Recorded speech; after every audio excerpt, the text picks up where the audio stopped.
This will be both a physical and a virtual meeting. Some members of city staff and consultants are participating via teleconference. Guests that are included in staff presentations will be excused from the Ring Central meeting at the conclusion of the agenda item as appropriate. Today's meeting may be viewed live on YouTube, Facebook, and available for viewing after the meeting on cable channel 10 or HD 1090. Public comment is not normally taken at workshop meetings, although the council may allow or request public participation. First up, we have Development Services, Active Transportation Plan Update, and our Principal Planner, Kat Kamak, will present. Kat, are you there? I am. Can you hear me? Yep. Loud and clear. I'm hoping. Yes, thank you. Good afternoon, members of the City Council, here to present the Active Transportation Plan. So the Active Transportation Plan is, I would consider it as a subset of our existing transportation plan. The transportation plan that was updated in 2016 covers all our roads, road networks, future road networks, and it has a list of projects to accomplish and so on. As part of that plan, there are some steps that recommended taking a deeper look into the walkability or bikeability of Oak Harbor. And so this active transportation plan is a way to accomplish that part of the plan's goal. So the active transportation plan is considered as a subset. Now the policies and goals of this plan doesn't have to sit nicely under the overall transportation plan. In fact, it can look at the network and make recommendations to change the transportation plan, which when we do our next update, which will be very shortly, we can consider goals and policies from this plan to influence that plan as well. So that's the connection of the active transportation plan to the transportation plan, which is then an element of the comprehensive plan. So that's the umbrella. So I have a short presentation. If the council remembers, we hired Tool Design, a consultant, to help us with this effort. This effort is mainly funded by grants that have been applied through the Island County Regional Transportation Planning Organization. We went through a competitive process to obtain this grant and got that grant. And so we're moving forward with that project, and I'll provide the updates as part of this effort. So I have a short presentation. I'm going to share my screen.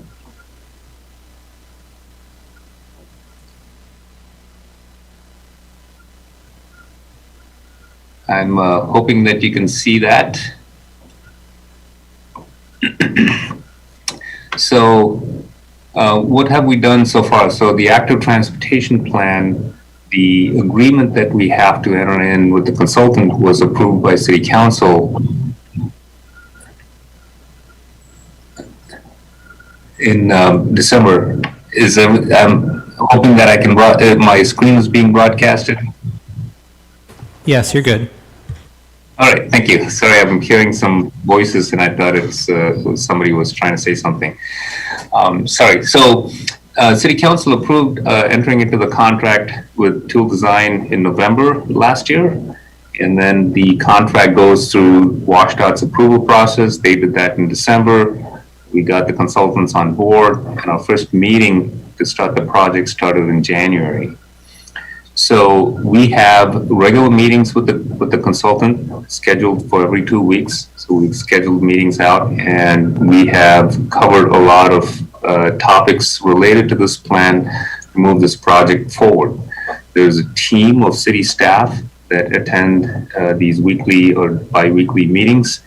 There are representatives from planning, engineering, public information, and finance to make sure we're kind of keeping within the framework of the contract. Some of the things that we've discussed with the consultant is how to engage the public. So there's a wide variety of ways that the consultants plan to engage the community, and this is done through various means. So there will be a steering committee We reached out to members of different organizations and agencies to be as part of the steering committee, and they will steer the project and the plan from a 30,000-foot level. And then we have focus group meetings, and these are groups that may be like the Whitby Bicycle Club is a focus group that would like to have probably direct public input into the process. And so the consultants have selected some groups to work with that can provide direct input into the process. There will be print and web communication on this project. We already have a web page started for this project.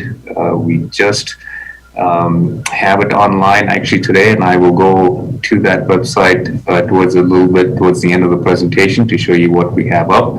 It's just a kind of a soft launch to get information on this project out to the public. We will likely have a stakeholder walk and bike ride, and this will probably come a little later in the process, maybe.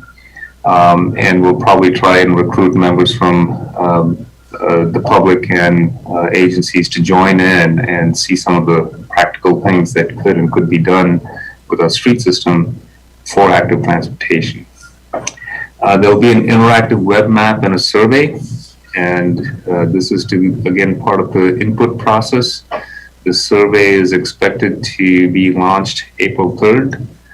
Thinking about having that survey open for a couple months and closing it in June 3rd, because you got to eventually take all of that data, you got to compile it and try and respond to it with plans and in the plan with goals and policies.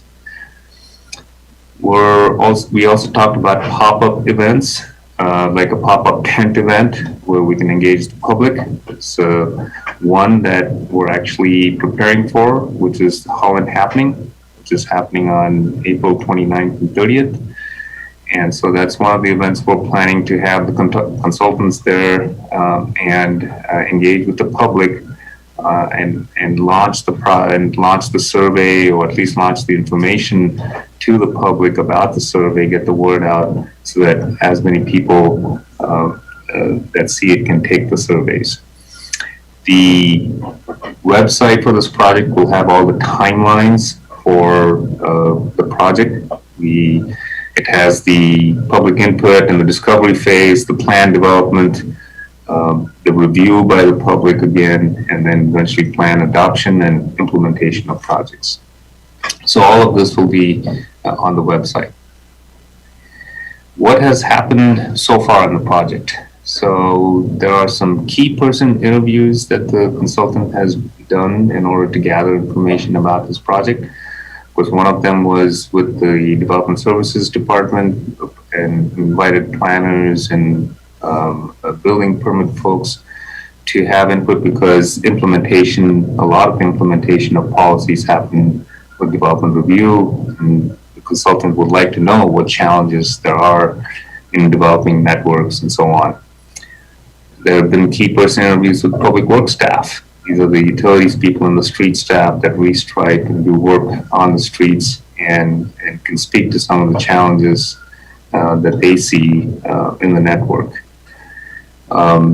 So there'll be a draft survey and web map, as I mentioned. We're thinking about a soft launch for that next week to get some input from city staff to see if there's any nuts and bolts that we need to work out of it. But for the most part, the survey is going to be very short. It's probably going to have 6 to 10 questions. We'll collect some demographic information. And the web map, and I don't have links to them as of yet. We're working on that. We've seen some data samples of it, but we're getting ready to launch it very soon. But this web map is pretty nice in the sense it has the map of Oak Harbor, and you can go to a particular spot on the map and write your comments. So if you have intersections, street connections where you have walked or biked within Oak Harbor, and you just wish there was a crossing or there was sidewalks or some sort of delineation to provide for safe biking, any of these thoughts you can note it right on the map. So we have these locational points and locational comments, which will be very valuable. So these are going to be launched here fairly shortly. We want to do a public launch date of April 3rd. That's when the survey goes out. And again, we want to keep that period open for about a couple months till June 3rd. The consultants are also working on the network analysis. This is just the technical approach to looking at the network and assessing what we have, how many crossings, how many lighted crossings, and so on. So all of that is being currently done. We've already seen the outline, the chapters, so to speak, so that we can kind of talk about the scope of the development of the plan and kind of start off with this big, broad shell network, which will eventually contain the plan and the various sections of the plan. And we looked at some of the draft criteria with which we want to look at how to move the plan forward. So a lot of these things are happening in this 2-week meeting schedule that we have with the consultants. So the project is moving at a fairly good pace, and we're just getting ready for the public input phase that'll be coming up in the next 3 months. So what other analysis has been done? There's a lot of data that's the consultant is collecting. We have parcel databases with land use and zoning. There's various plans within the city that the consultant would review. They've already reviewed a lot of them and are starting to provide some draft comments on potential policy considerations or drawing from a lot of these plans in terms of how they're going to be helpful in developing this active transportation plan. Of course, they're looking at street classifications and the parks and existing bicycle and trail network that we have, freight routes, speed data, transit routes, traffic signals, school data, crash data. These are all going to be factored into developing the kind of analysis of the existing network, which will then help in formulating projects that can better the system for walking and biking. The project team has also looked at logos to identify this plan and trying to keep it somewhat catchy and not very legal or technical. So the bike walk roll seems to capture what this plan is trying to accomplish, the services for these type of activities. And so you'll see this logo probably pop up in the website and some of the documents that'll come out of this effort. So what do we have coming up? We have, as I mentioned, Holland Happening, April 29th and 30th. Promote the survey and the web map. There are also some online forms that people can access via the web page, where if there are topics that are not covered in the survey and they would like to still convey that to the city, they can do it with an online form. Again, I'll show you that on the web page that we just launched today. In fact, just to be able to show the council the starting of this project. So I will see if I can switch to the web page to show you what we have so far. Give me a moment.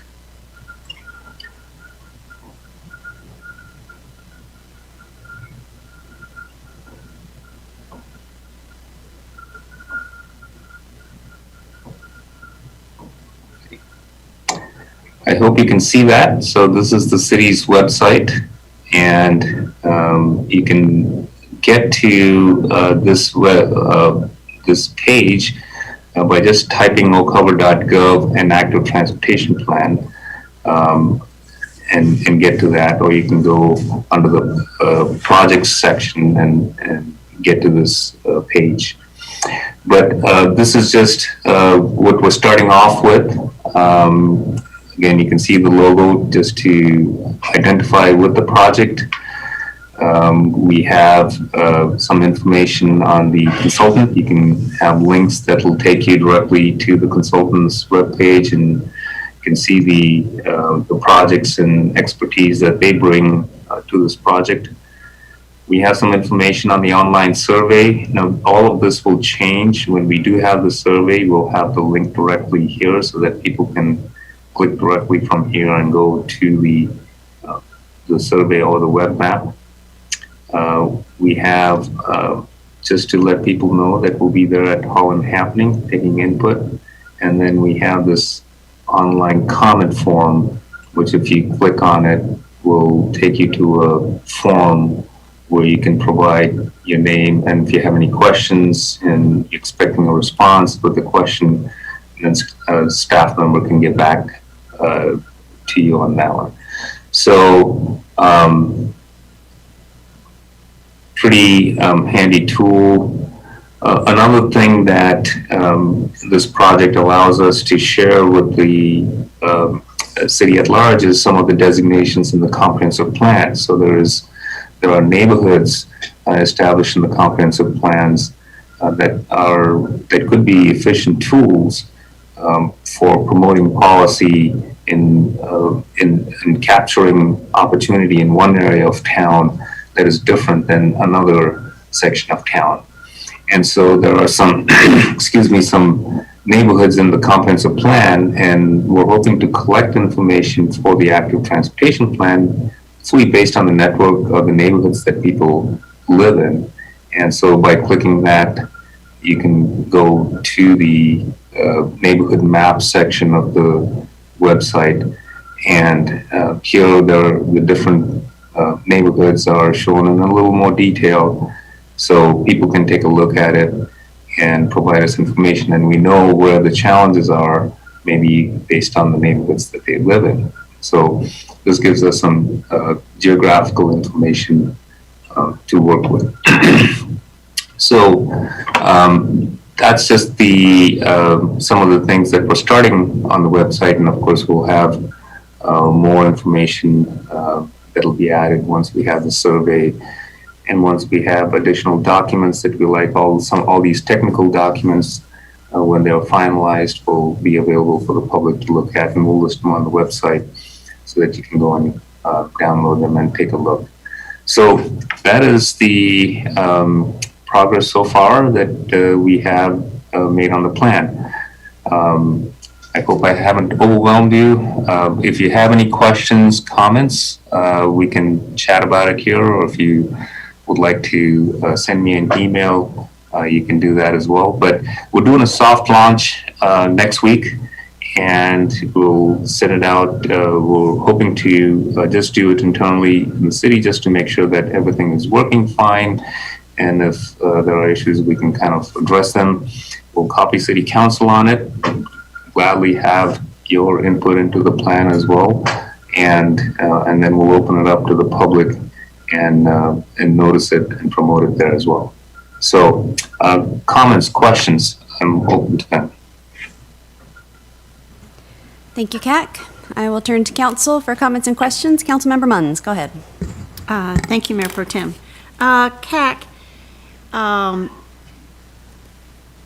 long time ago, the city put in from Scenic Heights a sidewalk that goes up and it goes to the light where Swantown and Highway 20 come. And since that is connection of trying to get people, I'm guessing, to those neighborhoods, but also we have Fort Nugent Park. Will there be some more development for that kind of trail or that connection on this?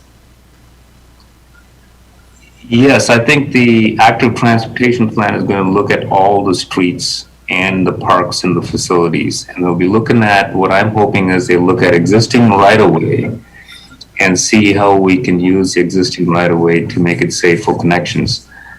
Now, they'll also identify gaps. I think they are going to generate a map that shows where there are sidewalks and where there are gaps. And if we have some integral facilities like parks where people frequent, or access to the trail, the Scenic Heights trailhead is just below from where you're talking about, we want to provide better access to that. And so hopefully this plan will identify these connections, and as we do projects in the future, we'll try and implement them, or we'll try and find money to try and restripe existing streets to accommodate them. So those are the things that we're hoping that will get out of the plan. Okay, another question is, I know the county has been working on their trails when Blaine and I attend the IRTPO meetings, but people for a long time, I mean, back when Eric, our engineer, was riding his bike to work all the time, connecting with their trails somehow. Are they also looking at that? They are. They do have the county trails plan, which has the information on the countywide trail system. The steering committee that will be overseeing, that I mentioned in my presentation, that will be overseeing this plan from a 30,000-foot level, includes members of the Island County Public Works, especially the trail. They have a trails and bike coordinator position, I think, and that person is involved in the steering committee. And so we will also have a representative from the IRTPO on there. So with their help, we'll make sure that we have a network that connects to the regional networks as well. That's great. This just sounds wonderful. But I know we get a lot of the city slamming with, because, well, why don't we have trails like the Kettle Trails or this and that. So I just hope that their vision goes out to make connections. But thank you very much. This is a great report. Counselor Hoffmeyer. Not necessarily riveting content here, CAC, but I really appreciate how thorough you are with things, and this actually is a very important topic. Really like the link where the public can comment directly with staff there. It is something that questions come up on quite a bit. Top of my mind, one of the spots that comes up quite often is on the corner of Southeast 4th up against Midway. There's a couple 100-foot section there by Surrey Pest Control, for instance, with no sidewalk. So you'll end up with a lot of kids, elementary school kids, walking to school in the dark in the middle of that road. So for the public to have that link to be able to comment in all these different neighborhoods is pretty awesome. So again, thank you for all your work, CAC. Yeah, absolutely. That's great. I hope get on the webpage and put a marker on that intersection and leave a comment. But you're absolutely right. That's an offset intersection. And I think there are sidewalks only on one side, on some, I think, Southeast 4th. And that could definitely help. Near schools, projects will be identified at a higher priority, I think. And then we'll just have to find the opportunity to implement them. Counselor Marshall. Thank you, Mary Pro Tem. Thank you, CAC, for your work on this. I really appreciate it. Will this help to identify like intersections or crosswalks where we need safety improvements? I mean, we had a public comment recently from Sunrise Services. They were looking for one of those, the lights for the sidewalks. So my question is, will this help us to identify places that need additional lighting or perhaps markers like that? And then once that's identified, is that going to help us then to potentially go after grants to fulfill those things? Yeah, I'm not sure if this plan will go into very detail in identifying safety features. However, there is another group and another grant program that we are working with Island County, I think, to look at some of the safety features that I think it's Safety for All Users plan that is being done as a separate effort that will likely identify some of the things that you're talking about. So this effort that the Safety for All, I forget the acronym for that, that we are coordinating with Island County. There was a question that was raised on whether each jurisdiction should do their own Safety for All plans, or should this be like a regional coordinated effort. And I think it was decided to go with the regional coordinated effort. So Island County is taking the lead because there was some grant money available for that. They've taken the lead, and all the organizations are part of this effort to try and get a plan that does identify safety features like you're talking about, where it looks at crash data, it looks at speeds, it looks at safer crossings, and maybe lighting and so on.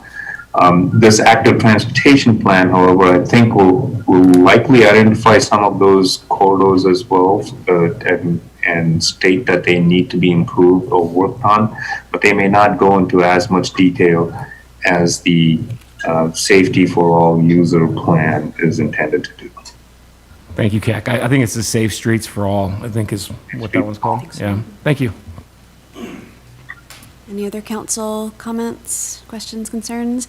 I want to add my thanks, CAC. This is, it's exciting, and I appreciate the interactive ability of it. I'm not sure if that's a word, but looking forward to the website launching. I ride my bike pretty frequently. I rode it to this meeting today, and so I'll be paying attention to those trouble spots when I'm on the road. And please let me know if you need any help at the Holland Happening booth. If you need an extra body to help man that weekend, I would be happy to help, so just reach out. Thank you very much. Thank you. I will contact you on that. Thanks so much. Okay, if there is nothing else on this item, we will move on. Parks and Rec, purchase authorization for a Parks and Recreation bus. And looks like our Center Director, Liz Lang, is going to present. Council. This is the first time I've been in front of you as a part of the Parks and Recreation Department, and it's exciting, and I just want to say we're really grateful for the work that Brian is doing to support us in senior services and just coming together with Parks and Marina. The whole feel amongst staff has been really great. So excited to be here with Parks and Recreation and talking about getting a bus. So what I want to do today, mainly the focus is right there, affordable transportation for the sustainability of our highly desired and impactful travel program. So something that a lot of people become members for and utilize our service is our travel program.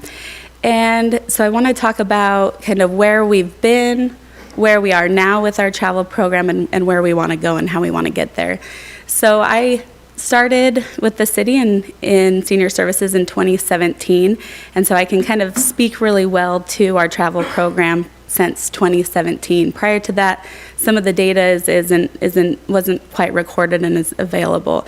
So over the last several years, between 2017 and 19, we've had an average of just over 1,000 riders per year and about 65 trips per year, sometimes a little more, sometimes a little less. And so I wanted to list out just a sampling of 1 year's trips for you to get an idea of where these trips go.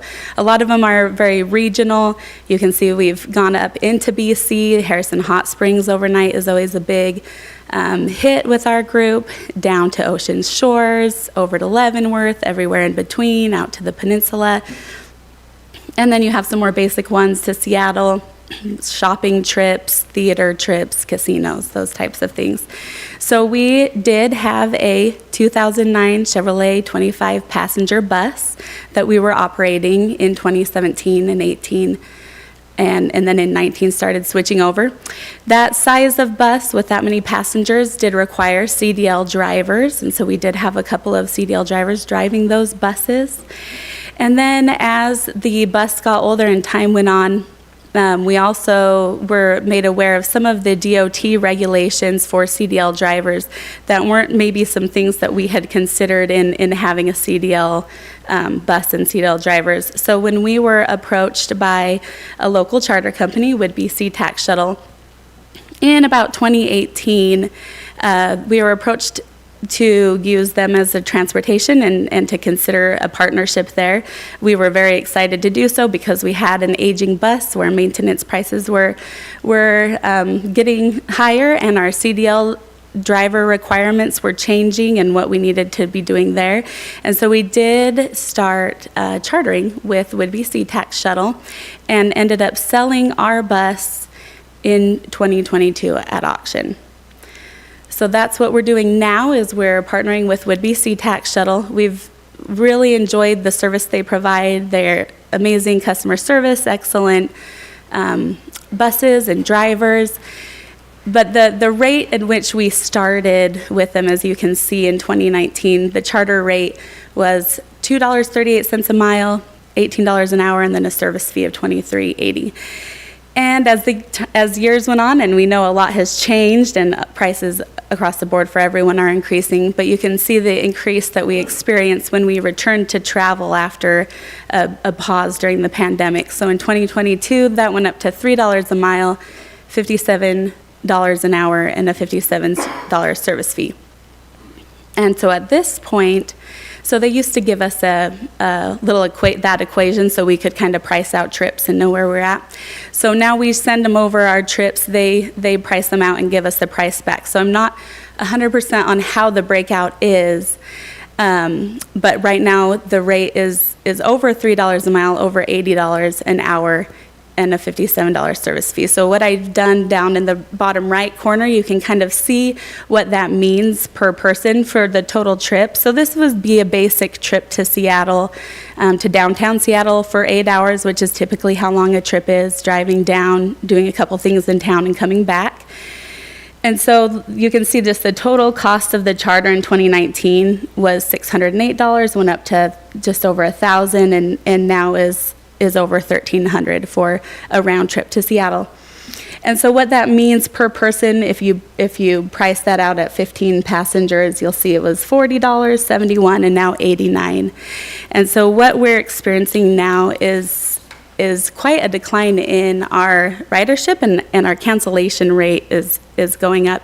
And the direct feedback from our members has been because of the cost, which we understand, and we understand just across the board, things are getting more expensive.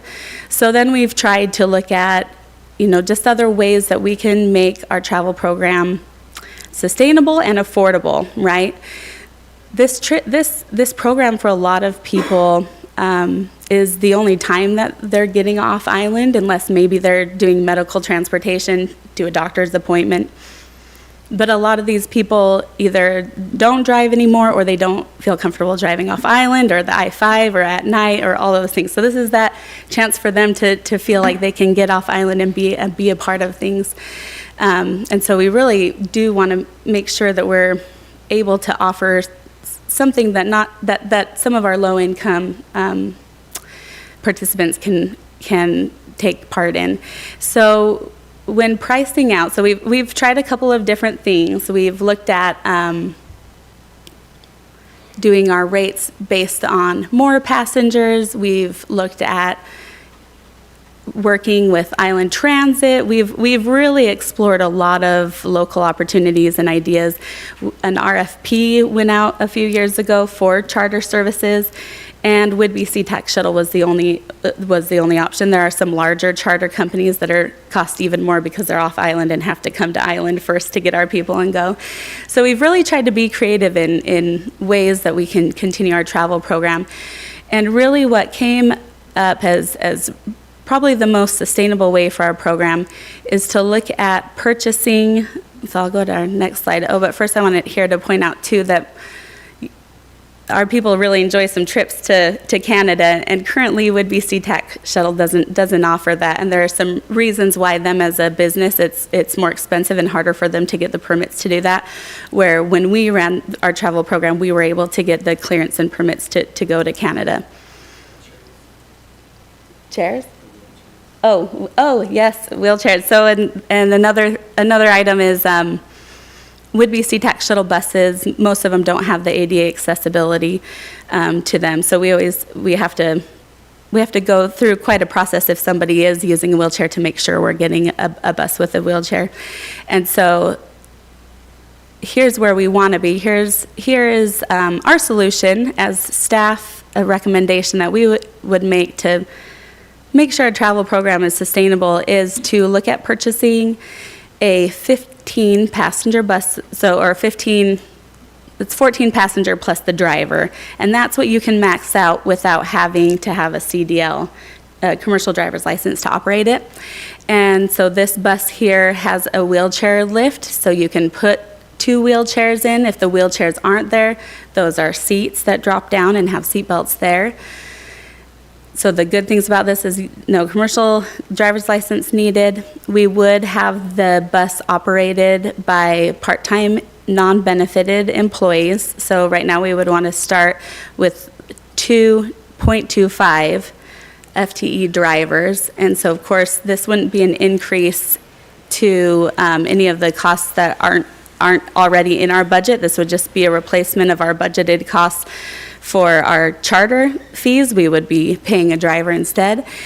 And this would allow for flexibility in tour sizes. So now we can take the trips that have smaller groups of people at a more affordable rate, and we still will have the option, if our tours book over a certain amount of people, of 20 people, we'll happily reach out to Whidbey Sea Tax Shuttle and then charter their larger buses at that time.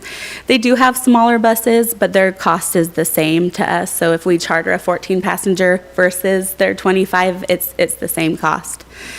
And then the other really great thing that's been happening over the last several months and maybe even a year is different organizations have reached out to ask if we still had a bus because they're looking for usage of a bus. And so our neighbors next door, North Whidbey Pool Park Rec District, Jay, contacted me. They ran a wonderful youth summer program last year, and something that they didn't have that they were hoping to was transportation in order to be able to do more things with their youth summer program.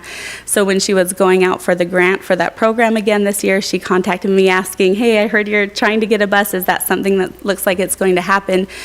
Because they would love the opportunity to then charter and use it for their youth program in the summer, which would be excellent. And Chris down at the marina, our harbor master, he said, so if it's available on the weekends and the summer, could we use this as an opportunity to transport people from the marina to downtown? And I said, yes, of course. And our neighbors, big brothers, big sisters, they have been doing a lot of, they've received some large grant funds to do a lot of youth programming that includes travel. And we've actually done a couple of trips with them where our older adults and their kids go together. And right now they're using Whidbey Sea Tax Shuttle, and that would be another opportunity for us to partner with these community organizations. So there's a lot of, and looking forward in the growth of the Parks and Recreation District and working with leagues, I think that there will be a lot of opportunity for this to not just be a senior services bus, but a Parks and Recreation a bus, and just another way for the department to grow in our programs and our services. So right now, we have $100,000 in our 502 fund, our vehicle replacement fund, and that was enough to purchase a bus late fall last year. We've just gone out for updated quotes and just got them hot off the press today, and they're looking like they're in the range of $120,000 to $130,000. So I will work on securing the fund for that gap. We do have some options. Our Oak Harbor Senior Center Foundation has said that they're willing to put forward some funds to make this happen. And so, but before I continue to work on that portion and making sure that we're securing those funds, we won't bring it to you to council until we have all of those funds ready for you to approve. But I would love any questions or comments or feedback from the council before we kind of move forward and secure those funds and make this happen. Thank you, Liz. Yeah. This time I will turn to council for questions, comments. Councilor Hoffmeyer. Yeah, Liz, I think you and I first met probably 22 months ago, and at the time, you needed a new roof. I think you needed an air conditioner unit, and think we talked about a bus for sure. Mm-hmm. I'm not just saying this because we share the same parking lot. To see the growth that has happened at the center, and then COVID happens, but to see that growth again, you are doing amazing things there, and I wholeheartedly support your vision with this. So thank you. I'm glad to see you get it to this point. Yeah, I and, appreciate that. Look forward to casting that yes vote. Thank you. Thank you. Councilor Stuckey. All for it. I think it's a great idea. My only question, a used bus, not an option? There aren't many out there, and this might be something that Sandra, we do have Sandra Place on the line for any questions about procurement. We did look at a few options, but what it looked like, and she can confirm, is they're hard to find and not in super great condition. And that was something even Island Transit, every once in a while, they have buses that they aren't using and can pass on. And so we even looked into that as an option, but that wasn't viable either. But it's a good question. And Sandra, do you have any other feedback about purchasing used? I'm not opposed to purchasing used, but just remember anything over 50,000 has to be done through a formal bid process. So again, it would be a process that we would have to undergo and see what actually came out at that point. Just our brief searches of reaching out and looking at what was used, there wasn't a lot in the exact formation of we need, because we need that ADA, we want that lift, we want those seats assortment. They were quite a bit older, which probably means just more maintenance sooner. Can't get that 2020 I know. 10,000 Yeah, mile there wasn't- bus. Right, there wasn't like a lot just like off the lot just Yeah. used and then back. But definitely, and that's something Sandra will probably make a note of, that we can just do one final look of that too while we're doing this. Makes sense. Well, like I said, love the idea. Love Yeah. that partnering with other organizations, even within the city and outside. Yeah. I think it's a great win for the community. Thank you. Counselor Munns. Thank you, Mayor Pro Tem. Liz, great ideas. The money, was it saved to be put towards this new bus when you sold the other one in 2020? So when we sold the other one, the 13,000, I believe, went back into just the 129, the senior services operating fund that year. So that was 13,000, which was still something, but wasn't a lot. So the 100,000 that's there was from, and just like we'll do now when we have a bus again, is those replacement fees that people paid when they booked the trip. There was a replacement fees that went into that 502 fund. And so, and again, and I think that was something, am I able to put the slide back up? Sorry. Is that, yeah. And I can even just talk it through, but our rate right now that we put out, so if we're doing this in-house, it'll be about $2.50 a mile and $25 an hour. Included, I didn't, yeah, thank you. So our in-house rate at $2.50 an hour and $2.50, oh, it should be a mile, I'm sorry, I made that mistake, and $25 an hour. So that rate includes, based on like our average miles per year that we drove the other bus, includes the cost for fuel, repair, maintenance, as well as replacement. So those funds will be set aside as the bus gets older that we can then replace again, and insurance and staff costs as well. Okay. Second question, they're FT.25 drivers. Yes. Will they be required to have a current CPR and first aid certificates, being with the clientele that they're normally carrying? Definitely, yes. Okay. So all of our staff at the center, plus all of our volunteers, so whether you're working at the front desk or you're leading a program or you're just even there helping for events, all of our volunteer and staff are CPR and first aid certified. And so that brings up another great point too. So the drivers would be as well as the travel escorts. So we have volunteer travel escorts who put the trips together, and then they go as well. So they would have those two people there. And would they be required to do, you'll run a background check? Yeah, yes, definitely. Yep, also We don't want something any we do. scammers. We don't want any scammers, on the bus. It's so true. No, it's so true, and we're so careful with our older adults, and just they're a vulnerable population, and so again, all of our volunteers are background checked, and so our bus drivers most definitely would be. And then, this is just thrown out, have the spaghetti hit the ceiling and see what Yes. sticks. Since this also looks like it will be able to be rented out to other organizations, do a partnership thing, would you possibly have a contest, kind of like we did for wrapping things in the splash park, and open it to our employees or high school students, and then have a wrap made? That would be so fun. Yep. Instead of we've just looked the at normal logo. We may Right, have that right. on the car door, but Sure. I was just thinking it would make it fun, and the different groups that are interested in renting it. So generates enthusiasm, so. It really does. Thank you. I Okay, love that no problem. idea. I'm writing it down. We've kind of priced out what wraps look like, but hadn't even thought beyond what that design would be. So that was perfect. Okay, thank you. Yeah. Thank you.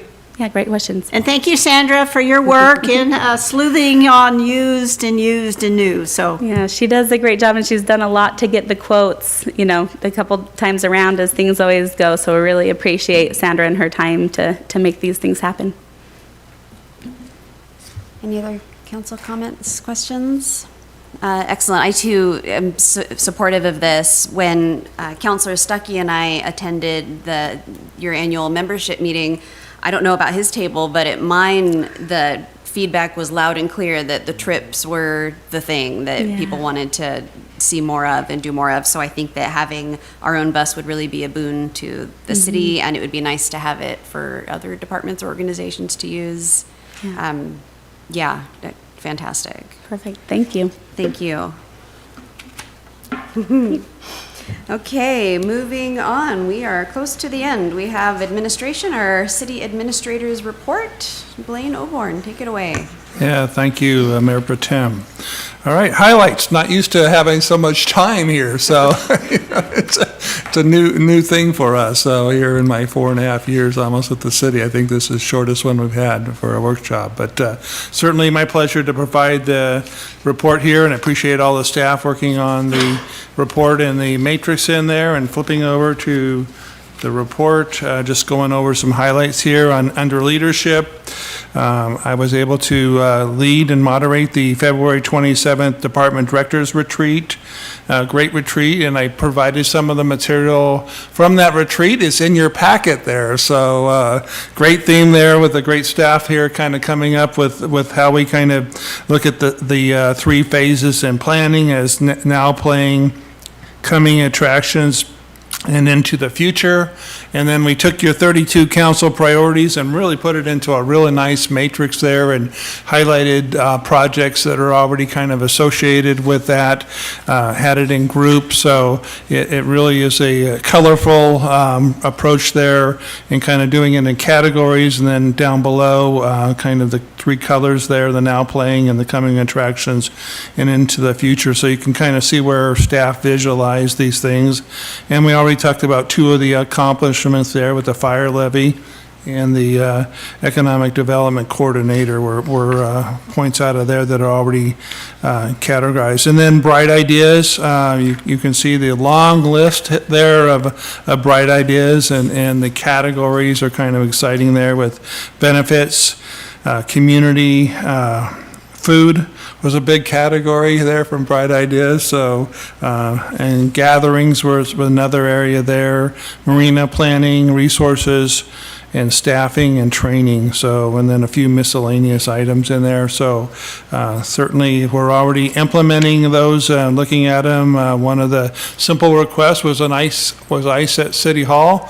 And so we partnered with Park and Rec with the marina, and they have an ice machine over here. And so now a bag of ice comes over there. So if you'd eat ice for your cold drinks for council meetings, you can go in the fridge and get into that bag. And that was a nice little easy thing. So we've been kind of doling out and looking at this and looking at things that we can, some of these ideas that we can kind of implement there. And some of them are longer term, and certainly we've had numerous meetings, and I know from the leadership, we're working to implement as many of those as we can. So kind of improve the employee morale and improve the city. So we appreciate the input there. So on to legislative outreach. We were approached by Senator Cantwell's office there, kind of a little too speedy to kind of get the council in, so going a little post, but we pitched a number of, probably about 12 opportunities, and they liked the marina dredging project, 4.12 $1.25 million is what we're looking for there. So we were able to get that into the congressional direct spending request there. So we appreciate that. And we appreciate the organizations that were quickly provided us letters of support there. So great opportunity. There wasn't a lot of opportunity for other grants related to the dredging project. So it just really fits well. And as you know, with the $30 to $40 million that we need, this kind of getting $4 million of grant kind of looks ominous, something that's too hard to, but we kind of broke it down, and this is a great start. So we hope that's a long process going through, so certainly no guarantees that it'll get approved, but it is a great start. So, and then speaking of grants and legislative outreach, Representative Shavers has really disclosed that and committed to working on the Oak Harbor utility debt relief, so we appreciate the effort there. And then Representative Paul is also working on that and also working on Oak Harbor downtown property grant. So these are things that they're putting into the budget, so we appreciate their support there. Under community support, I responded to, I think the council all got a Ziply request there for a meeting, and I was already on that, so I appreciate council members kind of passing things on to me that need to be handled by staff, and so it was kind of a duplicate of services, but I went ahead and responded to that Ziply portion, and the proposal we had was actually outside of city limits when I did the analysis on it, so it really wasn't something that would probably be proper for a council presentation. So, and then just discussed earlier here, the 4 safe streets for all is what it's called, and that's a topic in the IRTPO discussion. So a lot of good progress, and they're implementing that. So that was kind of talked about earlier. Also from the IRTPO, the Island Regional Transportation Organization, they had a nice flyer on the McAteel Clinton electrical project there, so I provided that in your packet too. And then we had some great discussion on availability for aviation grants. So then we already had another one, but I always report that at kind of a month late, because when I'm doing printing, I haven't already had the RTPO, but it was today, so I'll report some more stuff next month on that. So moving on to finance, as part of the bond, we secured financing on March 7th, approximately about $8.5 million. They kind of play this game with how they do it on the actuarial, well, not exactly actuarial, but all the financing things on it. So that's why, but Fidelity Capital Markets was the lowest rate, and I think we got a good rate there. So more information to come on that one. And then on to Marina, working heavily on finalizing the Marina Haven Boatyard purchase, and I know we have a grant that's, if you talk to some of the county commissioners, it's about 2.5 years old that we kind of been working on it, so hopefully we'll get over the issues there, and more information to come on that. And then upcoming items for parks is going to be rewriting the Parks Board ordinance and expanding the Parks Board to get into it, recreation. So adding that component on there as part of our reorg. On to senior services, they will be closed May 14th to the 21st to allow for the roofing. So it just affects the air conditioning and stuff, so it just makes sense to just go ahead and close that week. And then Public Works talks about just checking the website, and they're really trying to make sure that we're current on our projects there, and so you really utilize that as a information for people to gain a perspective of that. With that, it's my pleasure to serve you, and I'll take any questions. Councillor Stuckey. I appreciate you including the materials on the retreat.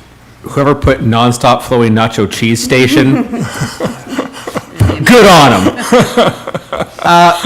My one question, which I make it a point to ask whenever I see it on there, under the now playing coming attractions into the future, I got a little nervous when I saw West Whidbey Avenue 25 to 28, when we've been told quite a few times is this year. Well, part of the thing is I put a 5 number limit on the items, and so what they kind of did is just went and did them in the next 5 and their top priorities. So timing-wise, they think they're ahead of schedule, and that's what you're told. So it doesn't change it on that, but that's the reason, because, yeah, I can give you the matrix plan if you want to come into my office, the whole thing about probably about 50 projects on the engineering project plan, and they kind of have the priority that goes on that, and it's just right outside of that 5. But since I did the cap, they kind of did the 5 and threw the rest in kind of a different thing. But certainly it's on their top priority. And So is there any reason to believe that we're still not on schedule to do West Whidbey this year? well, your last update was that we're still on schedule, Okay. so I believe we're Good still enough on for me. schedule. All right, thank you. Okay. Any other, Counselor Hoffmeyer? Yeah, real quick, Blaine, the work you do is so appreciated. You know, I have full confidence in what you bring forward to council. With regards to the legislative priorities and that effort, you know, it's been pretty amazing to, you know, last Memorial Day to be able to have a conversation with Senator Cantwell about, you know, about the utility relief and about the needs at the marina, and, you know, to then, you know, she'll put us in contact with, you know, her legislative aide, Cameron Caldwell, and to see them put that on paper and be ready to take that to their colleagues to ask for that support. You know, same with Rep. Paul and Rep. Shavers, to be able to have those conversations and to see them, you know, fight to get that on paper, you know, fight to get the support of their colleagues. Amazing. You know, I just want to take the moment to commend you as well to, you know, when there's a call from our state representative at 8 o'clock on a Saturday morning from the House floor, you and the mayor are available to answer questions and keep that ball in play. So just continue everything you guys are doing. It's been pretty amazing, and just great teamwork. Thank you. Yeah, thank you. Good point there with the great teamwork, because, yeah, we can kind of break up the duties here and really turn around things. And I think with our grant administrator position, it really increases our bandwidth there, and working with our staff and really increasing our grant application. And I think we'll increase our obtainment of grant. And so certainly it's a viable source and a win-win for the city. Thank you so much. Any other council comments, questions? I want to thank you for including the bread ideas in your report from the retreat.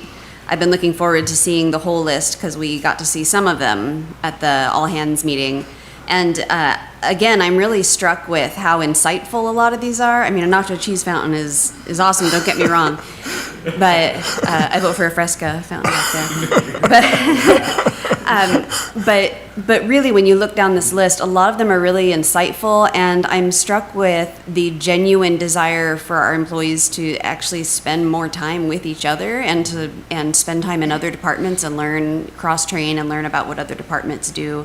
They all just, you know, the interest and the dedication is genuine, and I can see that in this list. So thank you to all of our employees who participated, who put their ideas forward. I think that we will really work hard to accommodate as many of these as we can. They're really good ideas. So thank you. Is there anything else for the good of the order?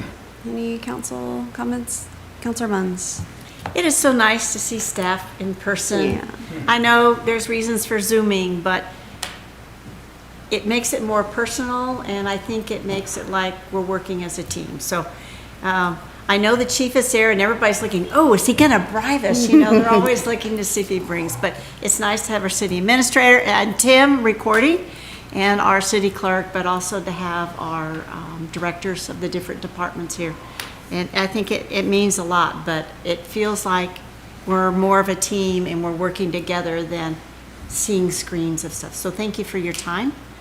Really appreciate that, and I think it makes a difference. So thanks. Tim, have you ever missed a meeting? Believe it or not, my attendance is basically 6 years now. Knock on wood, quick. 6 years I now don't for the remember audience. you ever missing a meeting. I've never missed a meeting ever, so I have better attendance than